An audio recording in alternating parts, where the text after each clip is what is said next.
Hi friends, ഇത് നമ്മുടെ കമ്പനിയുടെ ഫ്രീസിങ് പ്ലാന്റാണ്. ഇവിടെ പ്രാവിൻ്റെ ശല്യം കാരണം കംപ്ലീറ്റ് സൈഡിലൊക്കെ നെറ്റ് അടിക്കാൻ വേണ്ടിയിട്ട് വന്നതാണ്. സാധാരണ ഞാനങ്ങനെ വീഡിയോ ഒന്നും ചെയ്യാറില്ല. അപ്പോൾ ഇവിടെ കംപ്ലീറ്റ് നെറ്റൊക്കെ കുറേയൊക്കെ അടിച്ചു. പ്രാവ് കയറാത്ത രീതിയിൽ കംപ്ലീറ്റൊക്കെ അടിച്ചിട്ടുണ്ട്. അടിച്ച് വന്നപ്പോഴാണ് ഇവിടെ പകുതി ആയപ്പോഴാണ് ഒരു കാര്യം കണ്ടത്. കാര്യം നിങ്ങളെ ഇപ്പോൾ കാണിച്ചു തരാം സംഭവം എന്താണെന്ന്. ഇവിടെ ഇപ്പോൾ അടുത്ത മൂലൊക്കെ എത്തിയപ്പോഴത്തേക്കും ഇവിടെ 2 പ്രാവും കുഞ്ഞുങ്ങളും ഇന്നലെയോ ഇന്നോ വിരിഞ്ഞിരിക്കുന്നതാണിത്. 2 തീരെ പൊടി കുഞ്ഞുങ്ങളാണ്. അപ്പോൾ ഇവരോട് പറഞ്ഞപ്പോൾ അവർ പറഞ്ഞത് അതിനെ താഴത്തേക്കൊക്കെ കളഞ്ഞേച്ച് കൊല്ലാന്നാണ് പറഞ്ഞത്.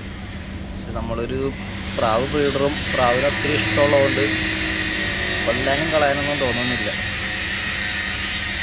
2 പൊടി കുഞ്ഞുങ്ങളാണ്.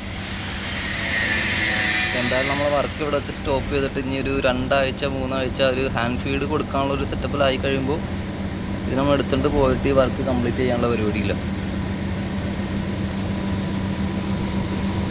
ഇത് നാടൻ പ്രാവിൻ്റെ കുട്ടികളാണ്.